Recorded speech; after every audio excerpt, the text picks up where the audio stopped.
Enfant de la Balle, Jean Durosier naît dans une famille de comédiens itinérants. Les Paco, les Folk, les Durosier font tourner depuis le XIXe siècle leur théâtre ambulant dans tout le pays pendant 5 générations. L'arrière-grand-père est chef d'orchestre au théâtre de Bayonne.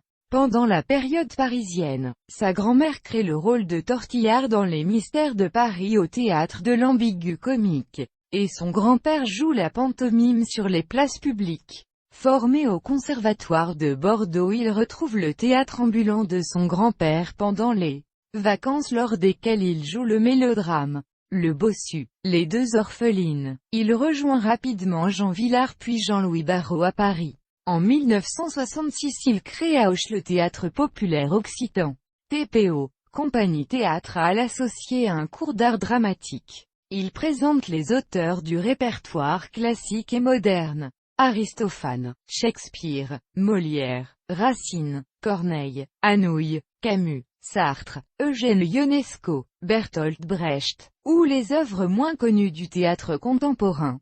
La corrida de Paul Larrea, Les gens de la Belle d'Evsorté, le cycle du crabe de Gabriel Cousin, au théâtre municipal d'Auch, en tournée dans les petites villes, en milieu rural, dans les écoles et dans les festivals. Attaché à la diffusion la plus large du théâtre, il assure, au travers d'animations avec les comédiens de sa troupe, la formation des jeunes spectateurs en collaboration avec les enseignants des établissements scolaires de l'Académie de Toulouse. Il organise un festival annuel de théâtre sur le parvis de la cathédrale d'Auch où il monte des adaptations de grandes œuvres littéraires comme Les Trois Mousquetaires avec Michel Le Royer, Le Bossu avec Daniel Gélin, Notre-Dame de Paris avec Robert Etcheverry, puis à la Maison de Gascogne, l'Alouette, Caligula, où il invite des compagnies de la région comme le Théâtre de Feu Mont-de-Marsan, de Jean-Manuel Florenza. Il anime avec le TPO le festival de théâtre de la Capelle Marival,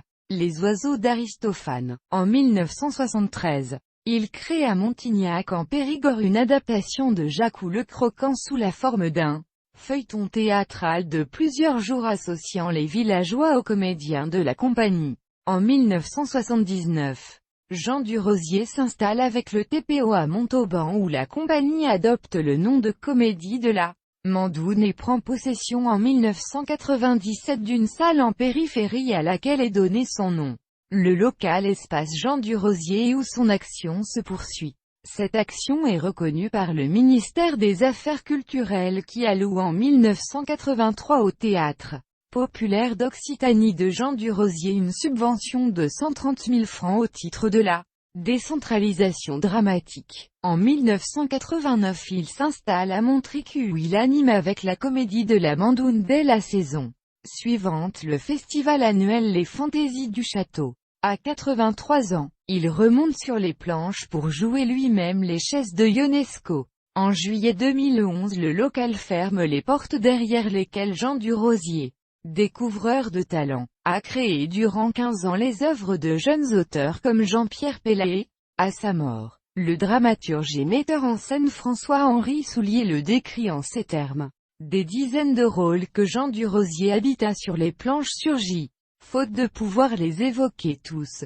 Un Arnolphe dans l'école des femmes pétries d'une bouleversante humanité. Il y portait la passion amoureuse déçue au plus haut degré de son intensité dramatique. D'un acte à l'autre, tout l'éventail des sentiments se déployait en lui tandis qu'il offrait au public subjugué les nuances changeantes de l'âme humaine. Ses enfants Jacques Durosier, Jocelyne Durosier, Joël Durosier, Jean-Dominique et Nicolas Durosier sont également comédiens, metteurs en scène ou techniciens du spectacle et nombre de ses élèves ou anciens comédiens comme Paul Charriera, Mathieu Buscato ou François-Henri Soulier mènent également une carrière théâtrale ou cinématographique.